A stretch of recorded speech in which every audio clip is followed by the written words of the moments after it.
Hello বন্ধুরা, তোমাদের সকলকে basic maths with Suman YouTube চ্যানেলে স্বাগত। তো আজকের ক্লাসে আমি তোমাদের এসএসসি জিডির 19শে ফেব্রুয়ারি 2025 থার্ড শিফটে আসা রিজনিং এর কোশ্চেন গুলো সলভ করাবো। তো চলো আজকের ক্লাসটা শুরু করি। কি বলছে দেখো, A B C D E F এবং জি একটি বৃত্তাকার টেবিলের চারপাশে টেবিলের কেন্দ্রের দিকে মুখ করে বসে আছে, কিন্তু একই ক্রমে নয়। একই ক্রমে নয় বলতে এই যে নামগুলো পরপর দিয়েছে, এরপরে বি এর নাম, বি এর পরে সি এর নাম, তা এরপরে বি, বির পরে সি, এইভাবে তারা বসেনি। এদের এরপরে ডি বসতে পারে, ই এফ জে কেউ বসতে পারে। তা আমি প্রথমে এরকম দিলেই কি করব, যখনই বলবে বৃত্তাকার টেবিলের চারপাশে বসে আছে, তার মানে আমি সবার প্রথমে কি করব, একটা বৃত্ত আঁকবো। প্রথমে একটা বৃত্ত আঁকলাম। আচ্ছা, টোটাল কতজন আছে দেখো, 7 জন আছে। তো এরকম 7টা দাগ দিয়ে নেবে এর ভিতরে, একটা, দুটো, তিনটে, চারটে, পাঁচটা, ছটা, সাতটা। তো এই 7টা পজিশনে তারা বসেছে, কেন্দ্রের দিকে মুখ করে, কেন্দ্র এই দিকে, তাহলে তাদের মুখ কোন দিকে? এদের সবার মুখ হচ্ছে এই দিক বরাবর সবার। আচ্ছা, তাহলে পেয়ে গেলাম কে কোন দিকে মুখ করে বসে আছে। কি বলছে, জি বি এর ঠিক বাম দিকে বসে আছে, তাহলে জি বসেছে বি এর ঠিক বাম দিকে। তাহলে বি যদি এখানে বসে, তাহলে বি এর বাম দিক হচ্ছে এই দিক, তাহলে এই দিকে কে বসবে, জি বসবে ঠিক বাম দিকে, মানে জি এখানে বসবে। তারপরে কি বলছে, ই জি এর ঠিক বাম দিকে বসেছে, আবার জি এর ঠিক বাম দিকে ই, মানে ই তাহলে এখানে বসবে। তারপরে কি বলছে, সি ই এর ঠিক বাম দিকে বসেছে, আবার ই এর ঠিক বাম দিকে সি, মানে সি তাহলে এখানে বসবে। তারপরে কি বলছে, এফ ডি এর ঠিক ডান দিকে, এফ বসছে ডি এর ঠিক ডান দিকে এবং এর ঠিক বাম দিকে।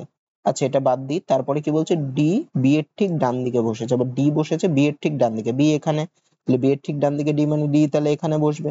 এবার উপরেরটাতে যাই, উপরেরটা কি বলেছিল, এফ বসেছিল ডি এর ঠিক ডান দিকে, তাহলে ডি এর ঠিক ডান দিকে এফ, মানে এফ এখানে বসবে, এবং এর ঠিক বাম দিকে, এবং এর ঠিক বাম দিকে মানে এ তাহলে এখানে বসবে। তাহলে সবার অবস্থান আমি পেয়ে গেলাম।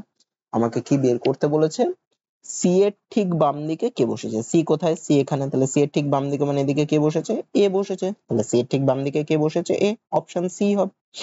তারপর কি বলছে দেখো, এখানে এই তিনটে জিনিস দিয়েছে, জুতো, জ্যাকেট আর ধনুক, এর মধ্যে সঠিক ভেনচিত্র কোনটা বোঝাচ্ছে। তাহলে জুতো, জ্যাকেট আর ধনুক, দেখো জুতোর সাথে জ্যাকেটের কি কোনো সম্পর্ক আছে? জুতো আর জ্যাকেট সম্পূর্ণ আলাদা, এর সাথে কোনো কারোর সম্পর্ক নেই। আর ধনুক, ধনুকের সাথেও জুতো, জ্যাকেট বা ধনুক, এদের কারোর সাথেই কারোর কোনো সম্পর্ক নেই, মানে তিনটেই পরস্পর আলাদা।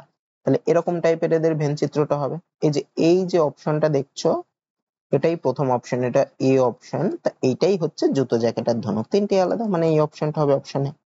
তারপর একটা কি বলছে দেখো, এখানে এমএন এ একটি দর্পণ স্থাপন করলে সঠিক দর্পণ চিত্র। দর্পণ হচ্ছে যে এমএন এ দর্পণ স্থাপন করেছে, তাহলে এখানে দর্পণ স্থাপন করলে সঠিক দর্পণ চিত্রটা কিরকম হবে দেখো, এটা হচ্ছে বড় যেটা বাইরে দিয়ে দিয়েছে, তার ভিতরে ছোট যে এইটা রয়েছে। আচ্ছা, এরপরে কি হবে দেখো, এই যে এই দাগটা যেটা দিয়েছে, এই বরাবর এই দাগটা কি হয়ে যাবে, বাদিক থেকে ডান দিকে উঠেছিল, এটা এরকম হয়ে যাবে, উল্টে যাবে। আচ্ছা, তারপরে দেখো এখানে সাদা গোলটা বাদিকের উপরে ছিল এখানে, তাহলে এইটা ডান পাশের উপরে এরকম জায়গায় চলে আসবে। আর এই কালো গোলটা ডান পাশের উপরে ছিল, এটা বাঁ পাশের উপরে এরকম জায়গায় চলে আসবে কালো গোলটা।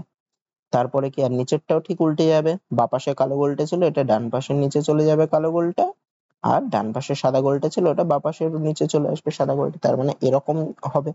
তা প্রথমটাতে দেখো সবগুলোই কালো গোল, এটা তো হবে না। আচ্ছা, দ্বিতীয়টাতে দেখো, দেখো আমি যে, আচ্ছা দ্বিতীয়টাতে দেখো এই দাগটাকে বেঁকায়নি, তাহলে দ্বিতীয়টাও হবে না, মানে দাগটা এখানেও যা ছিল চিত্রেও তাই দিয়েছে। তৃতীয়টাতে দেখো, আচ্ছা আমি যেটা এঁকেছি দেখো, এই যে তৃতীয়টাতে সেম জিনিস দিয়েছে, তাহলে আমার আনসার হবে অপশন সি। তারপর কি বলছে দেখো, একই পাশার দুটি ভিন্ন অবস্থান নিচে দেওয়া হলো, দুই সম্বলিত মুখের বিপরীত দিকের সংখ্যাটি কত, মানে দুইয়ের উল্টো দিকে কোন মুখ থাকবে। দেখো এখানে দুটো অবস্থানের মধ্যে যদি খেয়াল করে, একটা জিনিস কমন আছে। কি কমন আছে, দুটোর মধ্যেই 6 কমন আছে। তো যখন দুটোর মধ্যে সেম জিনিস কমন থাকে, তখন আমরা কি করবো, এই 6 থেকে, মানে যেই জিনিসটা কমন সেখান থেকে যে কোনো একদিকে যাব, হয় ঘড়ির কাঁটার দিকে যাব অথবা ঘড়ির কাঁটার বিপরীত দিকে যাব, দুটোতেই সেম যাব। তাহলে দুটোতেই কি করব, 6 থেকে ঘড়ির কাঁটার দিকে যাব। তাহলে প্রথমটাতে 6 কে আগে লিখলাম, তাহলে 6 এর থেকে ঘড়ির কাঁটার দিকে গেলে 6 এর পরে কাকে পাবো, 4 কে পাবো, লিখলাম 4। তারপরে কাকে পাবো, 5 কে পাবো, লিখলাম 5। আর দ্বিতীয় অবস্থানে আগে 6 কে লিখলাম, তাহলে ঘড়ির কাঁটার দিকে গেলে 6 এর পরে কাকে পাবো, 3 কে পাবো, এই 4 এর সোজাসুজি লিখবো 3, তারপরে কাকে পাবো 1, 5 এর নিচে লিখবো 1। তাহলে এখানে দেখো, যার নিচে যাকে পেলাম তারা হচ্ছে একে অপরের উল্টো দিকে বসবে, তাহলে 4 এর উল্টো দিকে 3, 3 এর উল্টো দিকে 4, আর 5 এর উল্টো দিকে 1, 1 এর উল্টো দিকে 5।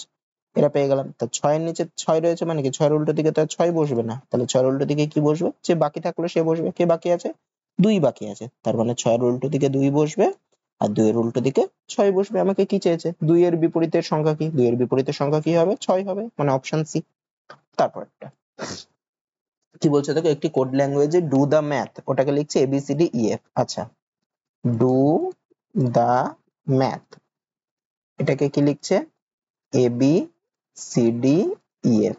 আর কি math is fun, math is fun এটাকে কি লিখছে, এটাকে লিখছে E F G H I J, E F G H I J. কি বের করতে হবে, ম্যাথকে, ম্যাথের কোডকে। আচ্ছা, এই ডু দা ম্যাথ আর ম্যাথ ইজ ফান এই দুটোর মধ্যে দেখো ম্যাথ জিনিসটা কমন আছে, আর যে কোড গুলো দিয়েছে এই দুটো কোড গুলোর মধ্যে দেখো দুটোর মধ্যেই ইএফ কমন আছে। তা যেহেতু দুটোর মধ্যে ম্যাথ কমন আছে আর কোড গুলোর মধ্যে ইএফ কমন আছে, তার মানে ম্যাথের কোডই হবে হচ্ছে ইএফ। তার মানে আমাকে ওটাই বের করতে বলেছে, ম্যাথের কোড কি হবে, তাহলে ম্যাথের কোড হবে ইএফ, মানে অপশন সি। তারপরটা কি বলছে দেখো, এখানে জিজ্ঞাসা চিহ্নের জায়গায় কি বসবে তা দেখো। প্রথমে যেই গোলটা ছিল সেটা একদম ডান পাশের উপরে, তারপরে আসলো এই ডান পাশের উপর থেকে এখানে আসলো, তারপরে এখান থেকে এখানে আসলো, তারপর আবার এখান থেকে এখানে আসলো, মানে ঘড়ির কাঁটার দিকে দেখো দিক চেঞ্জ করছে। তারপরে কোন জায়গায় আসবে, এখান থেকে এইখানে আসবে, মানে আমার যেই জিনিসটা থাকবে সেটা এরকম জায়গায় থাকবে। আচ্ছা, তাহলে এরকম জায়গায় দেখো, আচ্ছা এই এ নম্বর অপশনও আছে, ডি নম্বর অপশনও আছে এরকম জায়গায়, তাহলে হয় এ হবে না ডি হবে। এবার কোনটা হবে দেখো, প্রথমে গোল ছিল মানে বৃত্তাকার ছিল, তারপরে ত্রিভুজাকার আসলো, তারপরে চতুর্ভুজাকার আসলো। আচ্ছা, যদি একটু দাগগুলো খেয়াল করো, গোলে মানে না দাগের কিছু নেই, তারপরে দেখো এখানে একটা স্টার এর মতো হলো, মানে প্রত্যেকবার দেখো চিত্রগুলো চেঞ্জ হচ্ছে। এই ডি নম্বর অপশনে দেখো চতুর্ভুজ দিয়েছে, কিন্তু চতুর্ভুজটা আগে একবার চলে এসেছে, তার মানে চতুর্ভুজ আসবে না, চিহ্নটা যেহেতু চেঞ্জ হচ্ছে প্রত্যেকবার। তাহলে কোনটা আসতে পারে, এ নম্বর অপশনে যেটা রয়েছে সেটাই আসবে, যেহেতু রিপিট হচ্ছে না, নতুন নতুন আসছে বারবার করে, তাই এ নম্বর অপশনে যেটা আছে সেটাই হবে। তারপর কি বলছে দেখো, এখানে ভাগ এবং গুণকে পরস্পর পরিবর্তন করলে আর যোগ এবং বিয়োগকে পরস্পর পরিবর্তন করলে, মানে ইন্টারচেঞ্জ করছে ভাগের সাথে গুণকে আর যোগের সাথে বিয়োগকে। তার মানে কি, তার মানে 69 যেরকম ছিল লিখলাম, বিয়োগ, বিয়োগের সাথে কাকে ইন্টারচেঞ্জ করেছে, যোগকে, তাহলে যোগ হবে 2, ভাগের সাথে কাকে গুণকে, তাহলে ভাগের জায়গায় গুণ 7, তারপরে আবার যোগ, যোগের জায়গায় বিয়োগ 35 আর গুণের জায়গায় ভাগ 7। 69 যেরকম আছে লিখলাম যোগ, এই গুণটা করে দিয়ে 2 গুণ 7 করলে হয় 14, বিয়োগ 35 ভাগ 7 করলে হয় 5। তাহলে 69 আর 14 যোগ করলে হয় কত, এটা হচ্ছে 83 বিয়োগ 5। তাহলে 83 বিয়োগ 5 করলে কত হয়, 78 হয়, মানে অপশন এ হবে। তারপরে কি বলছে দেখো, ইংরেজি বর্ণমালার ক্রম অনুসারে পি কিউ টি ইউ একটি নির্দিষ্ট উপায়ে এল এম পি কিউ এর সাথে সম্পর্কিত। তাহলে দেখো পি কিউ টি ইউ এটা কার সাথে সম্পর্কিত, এল এম পি কিউ এর সাথে। আর কি একইভাবে ইএইচ এল এন এডিএইচ এর সাথে সম্পর্কিত, ইএইচ এল এন এটা কার সাথে, এ ডি এইচ জে। বের করতে হবে কি এফ এম আর ডাব্লিউ কার সাথে সম্পর্কিত, এফ এম আর ডাব্লিউ কার সাথে। তো প্রথমেরটাকে দেখো, পি কে লিখছে এল, পি আছে কত নম্বরে, 16 নম্বরে, লিখছে কি এল মানে 12 নম্বরে যে আছে, তাহলে 16 নম্বরকে লিখছে 12 নম্বর, মানে 4 ঘর পিছিয়েছে, -4। দ্বিতীয়টাতে কি করেছিল, ই কে লিখেছিল এ, মানে এক্ষেত্রেও দেখো 4 ঘর পিছিয়েছে, -4 করেছে। তাহলে আমার অ্যান্সার যে হবে সেক্ষেত্রেও কি করতে হবে, -4 করতে হবে। তাহলে এফ আছে 6 নম্বরে, 4 ঘর পেছালে কে থাকে, 2 নম্বরে যে আছে সে, মানে বি হবে। তাহলে এফ এর জায়গায় বি, তাহলে আমার যে অ্যান্সার হবে তার প্রথম লেটারটা হবে বি। তো দেখো এখানে বি নম্বর অপশনেই প্রথম লেটার বি আছে, তার মানে আমার অ্যান্সার বি হবে, বাকিগুলো দেখার দরকার নেই, তোমরা তাও দেখে এই পুরোটা দেখবা করবা, বিআইএনএসই আসবে। তারপরেরটা কি বলছে দেখো, এখানে জিএইচ আই জে কে এল এবং এম এক টেবিলের কেন্দ্রস্থলে মুখ করে, মানে কেন্দ্রের দিকে মুখ করে একটি বৃত্তাকার টেবিলের চারপাশে বসে আছে। তো একটু আগে করালাম এরকম টাইপের একটা, তা আবার করি। তাহলে বৃত্তাকার টেবিলের বসে আছে মানে বৃত্ত আঁকবো, টোটাল 7 জন আছে, 7টা দাগ টেনেন, 1টা 2টো 3টে 4টে 5টা 6টা 7টা। আচ্ছা, এবার কি বলছে, এম এর ডান দিক থেকে গণনা করলে এম এবং এল এর মধ্যে কেবল একজন ব্যক্তি বসে। লাগে এম কে বসাই এম এর ডান দিক থেকে, মানে এদিক থেকে গণনা করলে এম এবং এল এর মধ্যে একজন, তাহলে এম আর এল এর মধ্যে একজন বসে, একজন যদি এখানে বসে তাহলে এল এখানে বসবে। তারপরে কি বলছে, এল এবং আই এর মধ্যে একজন, তা এল আর আই এর মধ্যে একজন মানে আই নিশ্চয়ই তাহলে এখানে বসবে। আচ্ছা, তারপরে কি বলছে, এম এবং এইচ এর মধ্যে কেবল একজন, এম এবং এইচ, তাহলে এম আর এল এর মধ্যে একজন হলে এখানে এম আর এইচ এর মধ্যে একজন মানে এইচ নিশ্চয়ই এখানে বসবে। আচ্ছা, তারপরে কি বলছে, কে এবং আই এর মধ্যে দুজন, কে এবং আই, আচ্ছা কে এবং আই এর মধ্যে যদি দুজনকে বসাতে চাইতে হবে, তাহলে আই এর ডান দিকে দুজন বসলে তারপরে এম বসে, তাহলে হবে না, আই এর বাম দিকে দুজন মানে এখানে একটা এখানে একটা, তার মানে কে তাহলে এখানে বসবে, কে আর আই এর মধ্যে, তবে দেখো দুজনকে বসাতে পারছি। তারপরে কি, জে এবং এইচ এর মধ্যে কেবল একজন, জে এবং এইচ এর মধ্যে একজন মানে এইচ এর মধ্যে একজন মানে এইচ এর এখানে হয়তো এম বসে আছে, হবে না, তাহলে উল্টো দিকে এইচ এর যদি বাম দিকে বসায় তাহলে একজন হচ্ছে আই, তারপরে জে মানে জে কে এখানে বসাতে পারবো। তারপরে কি বলছে, জি এর ডান দিকে এবং বাম দিকে, তাহলে জি একা বাকি আছে, জি তাহলে কোথায় বসবে, একটা অবস্থানে বাকি মানে জি এখানে বসবে। কি বলছে, জি এর ডান দিকে এবং বাম দিকে যথাক্রমে কে কে বসে। তাহলে জি এর ডান দিকে কে বসেছে, ডান দিকে বসেছে এম, বাম দিকে কে বসেছে এইচ। তাহলে ডান দিকে এবং বামে যথাক্রমে কে, তার মানে ডান দিকে এম, বাম দিকে এইচ, তাহলে এম আর এইচ বসবে, মানে হবে এম কমা এইচ। তার মানে অপশন এ আছে। দেখো এখানে এইচ কমা এম ও ছিল, ওটা কিন্তু ডান দিক আর বাম দিকে বলেছে, আগে ডান দিক বলেছে, তাই আগে এম হবে তারপরে এইচ হবে।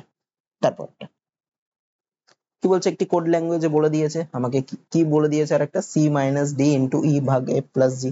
তাহলে সি মাইনাস ডি বলেছে, সি মাইনাস ডি মানে কি, এ মাইনাস বি মানে কি বলেছিল, ই হলো বি এর স্ত্রী, মানে প্রথম জন দ্বিতীয় জনের স্ত্রী। তাহলে সি মাইনাস ডি মানে কি হবে, সি হবে ডি এর স্ত্রী, তাহলে সি হচ্ছে টি এর স্ত্রী। তাহলে এরা স্বামী স্ত্রী, মানে এভাবে গোল করে দিলাম। আর সি হচ্ছে স্ত্রী, মানে সি একজন মেয়ে আর ডি একজন ছেলে। তারপরে কি ডি ইন্টু ই, এ ইন্টু বি মানে কি ছিল, এ ইন্টু বি মানে হলো এ হলো বি এর ভাই, মানে প্রথম জন দ্বিতীয় জনের ভাই। তাহলে ডি ইন্টু ই মানে কি হবে, ডি হবে ই এর ভাই, তার মানে ডি হচ্ছে ই এর ভাই। তো এইভাবে লিখলাম। তারপর কি ই ভাগ এফ, এ ভাগ বি মানে কি ছিল, এ ভাগ বি মানে হলো এ হলো বি এর মেয়ে, মানে প্রথম জন দ্বিতীয় জনের মেয়ে। তাহলে ই ভাগ এফ মানে কি হবে, ই হবে এফ এর মেয়ে, ই হচ্ছে এফ এর মেয়ে।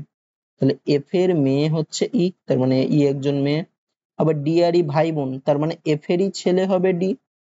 আচ্ছা, তারপরে কি ছিল, এ প্লাস জি, এ প্লাস বি মানে কি ছিল, এ হলো বি এর পিতা, মানে প্রথম জন দ্বিতীয় জনের পিতা। তাহলে এ প্লাস জি মানে কি, এফ হবে জি এর পিতা। তাহলে এফ আবার জি এর পিতা, মানে এফ এরই ছেলে বা মেয়ে হচ্ছে জি। তার মানে ই এ ডি ই জি এরা সবাই ভাই বোন। আচ্ছা, আমাকে কি বের করতে বলেছে, এফ কিভাবে সি এর সাথে সম্পর্কিত। তাহলে এফ কোথায়, এখানে, সি কোথায়, এখানে। তাহলে এফ কিভাবে সি এর সাথে সম্পর্কিত, মানে সি এর কি, দেখো সি এর স্বামী হচ্ছে ডি, তার বাবা হচ্ছে এফ। আচ্ছা, এফ ছিল বাবা ওখানে একটা জায়গায়, তার মানে এফ একজন ছেলে। তাহলে সি এর স্বামী হচ্ছে ডি, তার বাবা হচ্ছে এফ। তাহলে এফ কিভাবে সি এর সাথে সম্পর্কিত, সি এর স্বামীর বাবা, তার মানে অপশন এতে আছে স্বামীর বাবা, অপশন এ হবে। তারপরটা কি বলছে, দেখো এখানে জিজ্ঞাসা চিহ্নের জায়গায় কি বসবে। তাহলে দেখো 410 ছিল, 408, 404, এগুলো সব কমছে। 410 থেকে 408 হলো, কত কমলো, 2 কমলো। 408 থেকে 404 কত কমলো, 4 কমলো, মানে মাইনাস মাইনাস হচ্ছে। 404 থেকে 398 কত কমলো, 6 কমলো। তাহলে দেখো 2 কমলো, 4 কমলো, 6 কমলো, মানে আবার যেগুলো কমছে তাদের ব্যবধান আবার 2 2 করে। তাহলে তারপরে কত কমবে, 6 এর পরে 8 কমবে। তাহলে 398 থেকে যদি 8 কমায় কত হয়, 390 হয়। তারপরে আবার কত, 10 কমার কথা, 390 থেকে 10 কমলে দেখো 380 আসে। তার মানে আমার অ্যান্সার হবে 390, অপশন ডি হবে। তারপর একটা কি বলছে, দেখো আইডেন্টিটি, আইডেন্টিটি শব্দের প্রতিটি অক্ষর বিপরীত ইংরেজি বর্ণমালা অনুসারে সাজালে কতগুলি অক্ষরের অবস্থান অপরিবর্তিত থাকবে। আইডেন্টিটিটাকে আগে লিখে নি, I D E N T I T Y. এ কি বলছে, বিপরীত ইংরেজি বর্ণমালা। আচ্ছা, এমনি ইংরেজি বর্ণমালা মানে কি, মানে এ থেকে জেড অব্দি। তাহলে বিপরীত ইংরেজি বর্ণমালা মানে জেড থেকে এ। তার মানে এ বি সি ডি, যারা এই লেটার গুলোর মধ্যে যে আগে বসে তাকে সবার লাস্টে বসাতে হবে। তাহলে এই লেটার গুলোর মধ্যে সব থেকে আগে কে বসে, ডি বসে, তাহলে ডি কে সবার লাস্টে বসাই। তবেই দেখো বিপরীত বর্ণ, মানে আমি লাস্টের থেকে আগে যাব, তবেই বিপরীত বর্ণমালা অনুযায়ী সাজানো হয়ে যাবে। তারপরে কার বসার কথা, ই কে, তাহলে ডি এর আগে ই কে বসাবো। তারপরে কার বসার কথা, আই এর, আই দেখো দুটো আছে, তাহলে পরপর দুটো আই কে বসিয়ে দিই, একটা আই, দুটো আই। তারপরে কার বসার কথা, এদের মধ্যে এন, তারপরে বসালাম এন কে। তারপরে কার বসার কথা, আচ্ছা টি আর ওয়াই আছে, দুটো টি আছে আর ওয়াই, তাহলে দুটো টি বসবে আগে, দুটো টি। তারপরে কার বসার কথা, ওয়াই। তবে দেখো সাজালে আমার বিপরীত ইংরেজি বর্ণমালা অনুযায়ী যে সবার লাস্টে বসে তাকে আগে বসিয়েছি, যে সবার আগে বসে তাকে লাস্টে বসিয়েছি, সাজানো হয়ে গেল। এবার দেখবো কতগুলো অক্ষরের অবস্থান অপরিবর্তিত আছে। দেখো আই এর জায়গায় ওয়াই, ডি এর জায়গায় টি, ই এর জায়গায় এন। এখানে দেখো এন এর জায়গাতে এনই বসেছে, আর এখানে দেখো আই এর জায়গাতে, ও সরি এটা না, এটা টি ছিল, এখানে দেখো আই এর জায়গাতে আই বসেছে। তার মানে দেখো দুটো লেটারের অবস্থান কিন্তু অপরিবর্তিত আছে, এন এর জায়গায় এনই বসেছে, আই এর জায়গায় আই বসেছে। তাহলে কতগুলো অক্ষরের অবস্থান অপরিবর্তিত, দুটো। তার মানে আমার অ্যান্সার হবে অপশন বি 2। তারপরে কি বলছে, দেখো এখানে ফাঁকা স্থানে কি বসবে। দেখো একটু খেয়াল করে দেখো, L M G L D P L এর অপশন গুলো দেখো, P M G D P D M, মানে দেখো সবগুলো কিন্তু এগুলো রিপিট করছে, একটু দেখলে দেখো রিপিট করছে। তাহলে দেখো এল এর পরে এম বসেছে, তাহলে এল এর পরে কি বসবে, এম বসবে, মানে এখানেও এম বসবে। এল এর পরে এখানেও কি বসবে, এম বসবে। আচ্ছা, তারপরে কি বসেছিল, দেখো এল এম ডি, তার মানে এম এর পরে কি বসেছে, ডি বসেছে, তাহলে এম এর পরে এখানে ডি বসিয়ে দিই। আবার দেখো ডি এর পরে জি থাকছে, তাহলে ডি এর পরে কাকে বসাবো, জি কে বসাবো, বসিয়ে দিলাম জি কে। তাহলে পুরোটা কি আছে, দেখো L M D G P L M, L M D G, তাহলে জি এর পরে কে বসছে, পি বসছে, জি এর পরে তাহলে পি বসবে। আচ্ছা তাহলে এল এর আগে কি, এল এর আগে দেখো জি আর পি আর জি থাকছে, তাহলে এল এর আগে হবে পি, তার আগে হবে জি। তাহলে আমার ড্যাশ গুলোতে কি কি বসলো, জি বসলো, পি বসলো, ডি বসলো, পি বসলো, এম বসলো, জি বসলো, এম বসলো। এটাই আমার অ্যান্সার হবে জিপিডি পিএমজি, জিপিডি পিএমজি। এই দেখো অপশন বি তে তাই আছে, তাহলে আমার অ্যান্সার হবে অপশন বি। তারপরেরটা কি বলছে, তোকে একটি কোড ভাষায় ডেন্স কে লিখছে 8976, DENS, এটাকে লিখছে কি 8976। সেন্ট, SENT, এটাকে লিখছে কি 6739। তবে টি এর কোডকে দেখো, ডেন্স আর সেন্টের মধ্যে কি কি জিনিস কমন, দুটোর মধ্যে দেখো ই কমন, দুটোর মধ্যে দেখো এন কমন, দুটোর মধ্যে দেখো এস কমন। আর কোন কোন নাম্বার কমন, দুটোর মধ্যে দেখো 9 কমন আছে, দুটোর মধ্যে 7 কমন আছে, দুটোর মধ্যে 6 কমন আছে। তার মানে এই যে ই এন আর এস, এদের কোড কি কি হবে, এদের কোড হবে যে যেগুলো কমন, মানে 9 7 আর 6, এই তিনটের মধ্যে এদের কোড থাকবে। তাহলে যে বাকি থাকলো দেখো ডি বাকি থাকলো, আর এখানে নাম্বার 8 বাকি থাকলো, তার মানে ডি এর কোড হবে 8। আর পরেরটায় দেখো টি বাকি আছে আর নাম্বার বাকি আছে 3, তাহলে টি এর কোড হবে 3। আমাকে কি চেয়েছে, টি এর কোড কি হবে, তাহলে টি এর কোড কত হবে, 3 হবে, মানে অপশন ডি হবে। তারপরেরটা কি বলছে দেখো, স্টেটমেন্ট কনক্লুশন দিয়েছে, তার আমি ভেন ডায়াগ্রাম এঁকে করব। অল প্যান্টস আর ট্রাউজার, মানে সবকটা প্যান্টই ট্রাউজার, তাহলে সবকটা প্যান্ট ট্রাউজারের মধ্যে থাকবে। তাহলে এটা যদি প্যান্ট হয় তাহলে সবকটা প্যান্ট ট্রাউজারের মধ্যে থাকবে, তার মানে বাইরের দিক থেকে এটা হবে ট্রাউজার। তারপরে কি বলছে, no pant is a shirt, কোনো প্যান্টই শার্ট না, তাহলে প্যান্ট আর শার্টকে আমি আলাদা রাখবো, তাহলে প্যান্ট আর শার্টকে আমি আলাদা, এটা শার্ট ধরছি। তারপরে কি বলছে, অল শার্টস আর কোটস, সবকটা শার্টই কোট, তাহলে সবকটা শার্ট এইভাবে আমি তার বাইরে দিয়ে কোটকে করে দিলাম, সবকটা শার্ট কোট হয়ে গেল। কনক্লুশন কি বলছে, no coat is a trouser, কোনো কোটই ট্রাউজার না, কোনো কোট ট্রাউজার না, এটা আমাকে কোথাও বলেনি। কোনো প্যান্ট শার্ট না বলেছে, তা কোনো কোটই ট্রাউজার না বা কোনো কোট কি ট্রাউজার সেটাও আমাকে বলেনি, কোনো কোট ট্রাউজার না সেটাও আমাকে বলেনি। তো কোনো কোট ট্রাউজারের মধ্যে থাকতেও পারে, আবার নাও থাকতে পারে, আমাকে নির্দিষ্ট করে বলেনি, তো এটা আমি সিদ্ধান্তে আমি আসতে পারি না। দ্বিতীয়টা কি বলছে, সাম কোটস আর প্যান্ট, কোট আর প্যান্টের মধ্যে কোনো সম্পর্ক আমাকে কোথাও বলেনি, তা সাম কোটস আর প্যান্ট সেটাও আমি বলতে পারি না, তাহলে এটাও আমার হবে না। তাহলে দেখো কোনো কনক্লুশনে ফলো করছে না, তাহলে আমার অ্যান্সার হবে নাইদার কনক্লুশন 1 নট 2 ফলোস, মানে অপশন সি হবে। তারপরে কি বলছে দেখো, এখানে 4টি অক্ষর ক্লাস্টারের মধ্যে 3টি একই রকম, একটি আলাদা, তা কোনটা আলাদা। দেখো L M J, L M J, L এর পরে এম মানে কি, এল এর পরের লেটার এম, মানে এক এক ঘর পরে। আচ্ছা বাকিগুলোকে দেখি না, ওর পরে এন এক্ষেত্রেও এক ঘর পরে, ই এর পরে এফ এক্ষেত্রেও এক ঘর পরে, এফ এর পরে জি এক্ষেত্রেও এক ঘর পরে, তাহলে প্রথম আর সেকেন্ডের মধ্যে তফাৎ হচ্ছে এক এক করে, এগুলো সব সেম আছে প্রত্যেকটাতে। তারপরে দেখো এম এর পরে জে, এম আছে 13 নম্বরে, জে আছে 10 নম্বরে, মানে 3 ঘর পিছিয়েছে, মানে -3 করেছে। এন এর পরে এল, এন আছে 14 নম্বরে, এল আছে 12 নম্বরে, এক্ষেত্রে দেখো 2 ঘর পিছিয়েছে, মানে -2। এফ এর পরে সি, এফ আছে 6 নম্বরে, সি আছে 3 নম্বরে, এক্ষেত্রেও দেখো 3 ঘর পিছিয়েছে, -3। জি এর পরে ডি, জি আছে কত নম্বরে, জি আছে 7 নম্বরে, ডি আছে 4 নম্বরে, এক্ষেত্রেও দেখো 3 ঘর পিছিয়েছে, -3। তাহলে দেখো এ নম্বর অপশন, সি নম্বর অপশন আর ডি নম্বর অপশন, এই তিনটা অপশনে দেখো দ্বিতীয় আর তৃতীয় লেটারে 3 ঘর করে পিছিয়েছে, কিন্তু বি নম্বর অপশন দ্বিতীয় থেকে তৃতীয় লেটারে দেখো 2 ঘর পিছিয়েছে, তাহলে কোনটা আলাদা, এই বি নম্বর অপশনই আলাদা, তাহলে আমার অ্যান্সার হবে অপশন বি, ওএনএল, এটা আলাদা বাকিদের থেকে।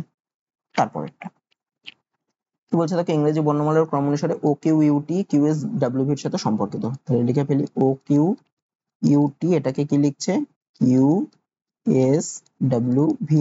আর কি icon, I K O N, এটাকে কি লিখছে কে এম কিউ পি, তাহলে বের করতে হবে কি Z B F E, Z B F E কার সাথে সম্পর্কিত। প্রথমটাতে দেখো ও কে লিখছে কিউ, ও কত নম্বরে আছে 15 নম্বরে, কিউ কত নম্বরে আছে 17 নম্বরে, মানে 2 ঘরে গিয়েছে, মানে +2 হয়েছে। দ্বিতীয়টাতে দেখো আই কে লিখছে কে, এক্ষেত্রেও দেখো 2 ঘরে গিয়েছে, +2 হয়েছে, তাহলে আমার যে অ্যান্সার হবে সেটাও কি হবে, প্রথমটার 2 ঘরে এগোবে। জেড কে যদি 2 ঘরে এগোয় তাহলে কি হবে, 2 ঘর পরে মানে বি হবে, যেটা একদম লাস্টে 2 ঘর মানে 1 আর 2, তার মানে আমার অ্যান্সারের যেটা অ্যান্সার হবে তার প্রথম লেটার হবে বি। 4টে অপশনেরই দেখো প্রথম লেটার বি আছে, তাহলে দেখে আমি বুঝতে পারছি না। দ্বিতীয় লেটারটা কি করেছে, কিউ কে লিখেছে এস, কিউ আছে 17 নম্বরে, এস রয়েছে 19 নম্বরে, এক্ষেত্রেও দেখো 2 ঘরে গিয়েছে। এখানে দেখো কে কে লিখেছে এম, এক্ষেত্রেও 2 ঘরে গিয়েছে, তাহলে আমার অ্যান্সার কি হবে, বি কে কি করবে, এক্ষেত্রেও 2 ঘরে করবে, মানে 2 ঘরে গেলে বি এর জায়গায় কি আসবে, ডি বসবে। তাহলে আমার যে অ্যান্সার হবে তার প্রথম সেকেন্ড লেটারটা হবে, প্রথম letter B, second letter D, তাহলে এ নম্বর অপশন আর বি নম্বর অপশন দেখো তাই আছে, এই সি নম্বর অপশনে, তাহলে বি আর ডি হবে না। আচ্ছা এবার তৃতীয় লেটারটা দেখি, ইউ কে লিখেছে ডাব্লিউ, মানে 21 থেকে গেছে 23, সেক্ষেত্রেও দেখো 2 ঘরে গিয়েছে। দ্বিতীয়টাতে দেখি ও কে লিখেছে কেউ, এক্ষেত্রেও 2 ঘরে গিয়েছে, তাহলে এফ কে কি করবে, এক্ষেত্রেও 2 ঘরে করতে হবে এফ কে, তাহলে কি লিখবে এফ কে লিখবে তাহলে এইচ লিখবে দুই ঘরে গেলে, তাহলে বিডির পরে এইচ আসবে। তো দেখো এ নম্বর অপশনে বিডির পরে এইচ আছে, সি নম্বর অপশনে নেই, তাহলে আমার অ্যান্সার হবে অপশন এ। তারপরেরটা কি বলছে দেখো, এগুলো জিজ্ঞাসা চিহ্নের জায়গায় কি থাকা উচিত। দেখো 11, 19, 27 এগুলো সব বেড়েছে, কত করে বেড়েছে? 11 থেকে 19 মানে 8 বাড়লো, 19 থেকে 27 মানে এক্ষেত্রেও 8 বাড়লো, 27 থেকে 35 মানে 8 বাড়লো, 25 থেকে 43 মানে 8 বাড়লো। তাহলে প্রত্যেকটা দেখো 8 8 করে বাড়ছে, তাহলে 43 এর পরে 8 বাড়লে কত হবে? 8 বাড়লে হবে 51 হবে, মানে অপশন সি হবে। তারপরেরটা কি বলছে দেখো, এই paper is folded and cut on mill, একটা পেপারকে ফোল্ড করে কাটা হয়েছে, সেটাকে আবার আনফোল্ড করলে কি হবে? তা দেখো সবার প্রথমে ডান দিক থেকে বাদিকে ফোল্ড করা হয়েছিল, তারপরে উপর থেকে নিচে ফোল্ড করা হয়েছে, তারপরে এই অবস্থান হয়েছে। তা আমি যখন ফোল্ডটাকে খুলবো, তাহলে সবার প্রথমে আগে লাস্টে যেই ফোল্ডটা করেছিল উপর থেকে নিচে, তার উল্টোটা করে ফোল্ড খুলবো, মানে নিচ থেকে আগে উপরে ফোল্ড খুলবো। তাহলে নিচ থেকে উপরে ফোল্ড করলে নিচে তো এটা রয়েছে, তাহলে উপরে আর একটা এরকম জায়গা আর একটা গোল পাবো। আচ্ছা, তারপরে সবার ফার্স্টে করা হয়েছিল ডান দিক থেকে বাদিক, তাহলে ফোল্ড খোলার সময় বাদিক থেকে আমি ডান দিকে খুলবো, তাহলে কি পাবো? এই এই পোর্শনটা রয়েছে, তাহলে এটার যদি আমার বাদিক থেকে ডান দিকে খুলি, তাহলে কি পাবো? এখানে একটা গোল, এখানে একটা গোল, তার মানে আমি টোটাল এরকম 4টে গোল এরকম অবস্থানে পাবো। তা দেখো এই প্রথম অপশনটাতেই দেখো এটা এ, হ্যাঁ এটা বি, এটা সি, এটা ডি। প্রথম অপশনটাকেই দেখো এরকম আমি যেরকম এঁকেছি এরকম 4টে গোল আছে, বাকি একটাতেও 4টে গোল নেই, তাহলে আমার অ্যান্সার হবে এই প্রথম অপশনটা, অপশনে। তারপরে কি বলছে দেখো, ইংরেজি বর্ণমালার ক্রম অনুসারে এখানে জিজ্ঞাসা চিহ্নের জায়গায় কি বসবে। আচ্ছা, ফার্স্টে লিখেছে দেখো আর লিখেছে, আর কত নম্বরে আছে? আর আছে 18 নম্বরে। তারপরেরটার প্রথম লেটার আছে এল, আর এর পরে এল লিখেছে, এল কত নম্বরে আছে? এল আছে 12 নম্বরে, তাহলে 18 থেকে 12 মানে 6 ঘর পিছিয়েছে, -6। এল এর পরে কি লিখেছে দেখো, এফ লিখেছে, এফ আছে 6 নম্বরে, মানে 12 থেকে 6 গেছে, মানে এক্ষেত্রেও 6 ঘরে গিয়েছে, এই 6 ঘর পিছিয়েছে। তারপরে এফ এর পরে 6 ঘর পেছালে কি হবে? একদম লাস্টে চলে আসবে, মানে জেড এ চলে আসবে, তাহলে -6 যদি করি আমার অ্যান্সার কি হবে? তার প্রথম লেটার হবে জেড। আমি যদি অপশন গুলো ফলো করি, দেখো একটা অপশনেরই প্রথম লেটার জেড আছে, সেটা হচ্ছে অপশন এ, তাহলে আমার অ্যান্সার হবে অপশন এ। বাকি করে দেখবো, তারপরটা দেখবো ওয়াই হবে, এক্স হবে, এইভাবে হবে। আচ্ছা, তো আজকে ক্লাসে এই 20টা প্রশ্নই ছিল, তো আশা করি তোমাদের ক্লাসটা ভালো লেগেছে। যদি ভিডিওটা ভালো লেগে থাকে ভিডিওটাতে একটা লাইক করে দিও, আর এই চ্যানেলে নতুন হলে এই ধরনের ভিডিও পেতে গেলে চ্যানেলটাকে সাবস্ক্রাইব করে দিও। আজকে এত দূরই থাকছে, দেখা হচ্ছে পরের ভিডিওতে।